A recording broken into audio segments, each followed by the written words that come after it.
Hello, I am making my backing for my best friend's quilt along quilt, and I decided to show you all how I pattern match my backing so you can't see a seam. So here we go. So the first thing I do is that I'll take my backing fabric, whatever I'm using, and I cut a length that is 2 inches larger than my quilt top on each side. I only do 2 inches because I quilt on a domestic machine, so I don't need the overage that you would need for a long arm. And then I take one long end, I leave the selvage on, and I press it over. I like to do about 2 inches because eventually I will trim this down to be a 1/2 inch seam allowance. Okay, so I take this that I've pressed and I just set it aside. And then I take the remainder of my backing fabric and I lay it on my ironing board, and I get the opposite edge from the one I pressed. So on most fabrics that are printed, you'll have a selvage that looks just like the fabric, that's just the print, and then you'll have the selvage that has the information on it. So I take the opposite one, then my pressed one, and I lay it flat on my ironing board. And then the next part, what you want to do is to find the repeat in the fabric so that you can start lining up the design. So if you can see here, let me move this one because it's just flowers on flowers. So you can see the design. We'll use this big bunch of white daisies as reference. So there's that bunch of white daisies, and then there it is again. So that's your repeat that you need to look for. And depending on your fabric, you'll be able to start, if you look at it closely, you'll be able to find the pattern. And then what you'll do is take that pressed edge and once again find the repeat and start to line it up. So here you can see that there's that repeat, and this is how it will need to be lined up. Just roughly like that.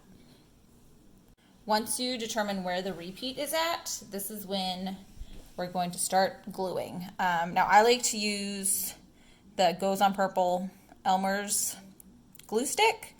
I know some people like to use just regular liquid Elmer's glue with a super fine tip to go along the edge. I like glue stick. Once you iron it, it dries clear, and once you wash the quilt, it will go away.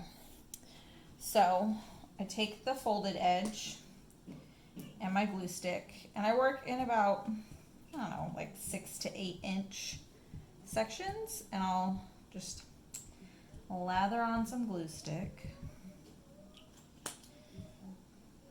and then match the pattern. And it takes a bit of trial and error to really get it where it needs to be and lined up all the way.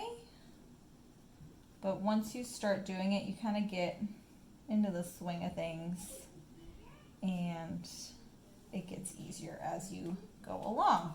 And then once I stick it, I hot iron it to get it to stay.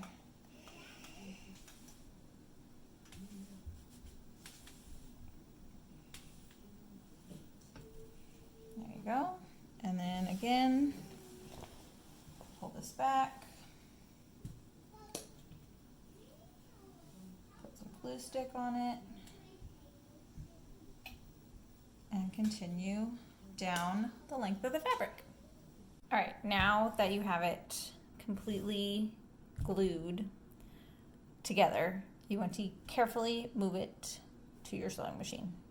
When you are here, you're going to take your pieces. So here's the fold.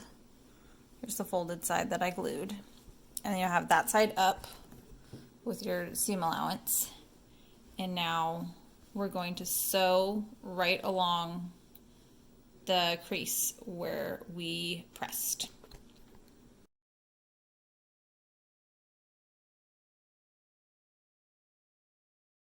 after stitching, I bring it over to my cutting mat and I trim the seam allowance to 1/2 inch. Then after I trim the seam allowance, I come back over to my ironing board and I open up that seam. And it's going to stick a little bit because of the glue stick, but also since it is just glue stick, it comes apart really easily so that you can press the seam open.